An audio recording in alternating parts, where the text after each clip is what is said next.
Well, listening to my interview with Richard Marles was the Shadow Home Affairs Minister James Patterson, who's in Melbourne. James Patterson, thanks for your time this morning. You heard the Deputy Prime Minister and Defence Minister say there that there are problems within the culture of senior defence leadership. What do you make of that? Well, I think leadership starts from the top, and Richard Marles has been a weak Deputy Prime Minister and a weak Defence Minister. The extra funding that was announced this week for the surface fleet of only $1.7 billion over 4 years is the first dollars that Richard Marles has been able to get out of the Expenditure Review Committee in 2 years, following a Defence Strategic Review which said that our strategic circumstances are the worst they've been since the end of World War II. The great problem with this government when it comes to defence is a total lack of urgency, a total failure to appreciate just how serious our circumstances are and the response that that requires.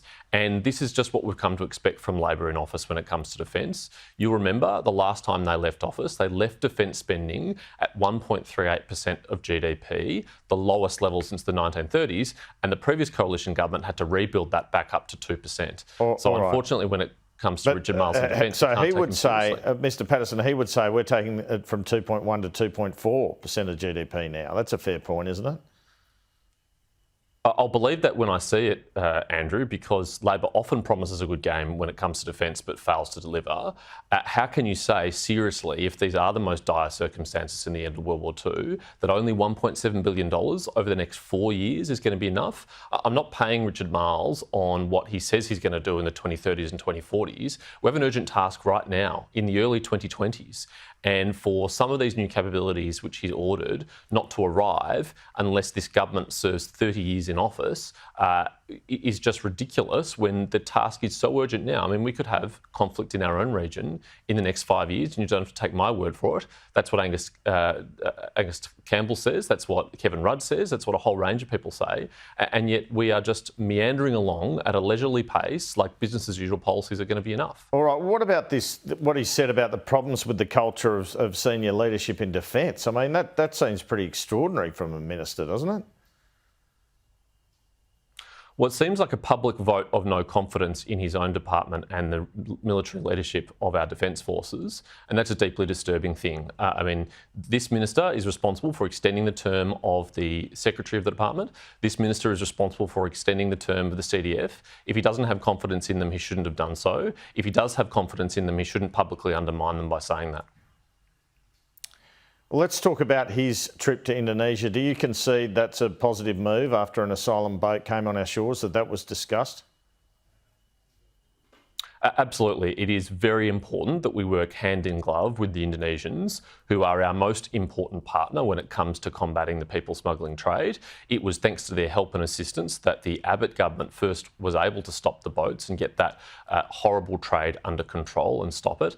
Unfortunately, it does look like it's been revived on this government. We've had at least 12, possibly 13 boats arrive on this government's watch, 300 people who've attempted to make the journey, and 2 boats who've broken all the way through to the mainland and returned without being detected, which is a shocking failure.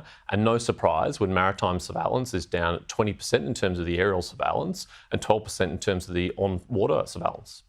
All right, well, he made some interesting comments there too about claiming they were spending more than you did in government, the coalition, even after I pointed out to him the budget papers showed it was tapering down. I thought that was just an embarrassing performance from the Deputy Prime Minister. He's obviously not familiar with the budget papers his own government has published and unaware, as you pointed out to him, that between this year and next year, the government's own update to its budget released this month shows that the spending on border protection declining by $190 million. The government says they will spend $190 million less next financial year than they're spending this year on borders. Now, if that's not a cut, I don't know what a cut is. And if the Deputy Prime Minister is unaware of that, then it shows he is not across the brief. Because let's remember, this is as much a defence portfolio issue as it is a Home Affairs issue. The Operation Sovereign Borders is a joint mission between Defence and Home Affairs, including Border Force, and he seems completely not across the detail. Now, the opposition's been trying to paint this one asylum boat as the government's lost control of our borders, but the occupants were immediately taken to Nauru. So is it that big a deal?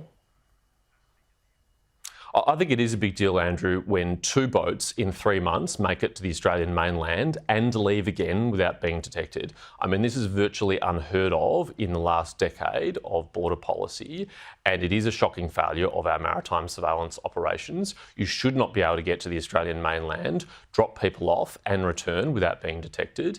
And unfortunately, people smugglers are testing this government's resolve, and unfortunately, I think they're finding it's wanting. I mean, the government has sent all sorts of terrible signals when it comes to border protection. Chief amongst those was the abolition of temporary protection visas, which was one of the key components of Operation Sovereign Borders. As soon as the Prime Minister sent up that flare, sent that message to people smugglers, they thought, great, we're going to test his resolve, and I think they're going to continue to until the Prime Minister shows some strength and restores Operation Sovereign Borders to its original design under the former government.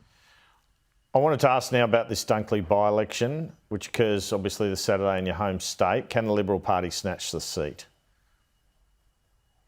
I think there's been some disingenuous expectation raising going on. This is a tough by-election for the Liberal Party. 6.3% swing required is a very big swing. And I heard the DPM say before that that's the average swing in by-elections, but of course what he would know is that the average swing is much less when it's the case of a departing former member who is deceased, as is the case of Peter Murphy, than when a member resigns. I've been on the pre-poll booths in Dunkley. There's no anger towards the government for this by-election, which is obviously understandable. That's not what I experienced in other by-elections where a member has resigned and retired early, where there often is anger at the very existence of the by-election. So it's a big task for the Liberal Party, but I think we are competitive. I think we will get a strong swing, but it would be an extraordinary thing to get a swing of more than 6.3% and win the seat. Just finally, can I get a reaction to this education review that Jason Clare's releasing today? It seems the government has walked away from an earlier idea to impose an international student levy on universities. What do you make of that? And they also want universities to contribute to a future fund. Our Shadow Minister for Education, Sarah Henderson, will have a more comprehensive response later, but my initial reaction is this is a very ambitious plan. It is a very long wish list and a very expensive wish list. And I think it's very telling that Jason Clare, on releasing this report today, hasn't been able to commit to a single idea in the proposal and has said it'll take the government several months before they respond to that. I mean, that is a pattern of behaviour in this government when it's defence or home affairs or now education. They commission dozens and dozens of reports, they sit on them for months, they finally release them, and then they say they'll respond to that in a few months' time. We saw that with the Surface Fleet Review, and that's putting us in all sorts of trouble when it comes to our national security. I hope they would promptly respond to this one. James Paterson, Shadow Home Affairs Minister, thanks so much for your time this morning.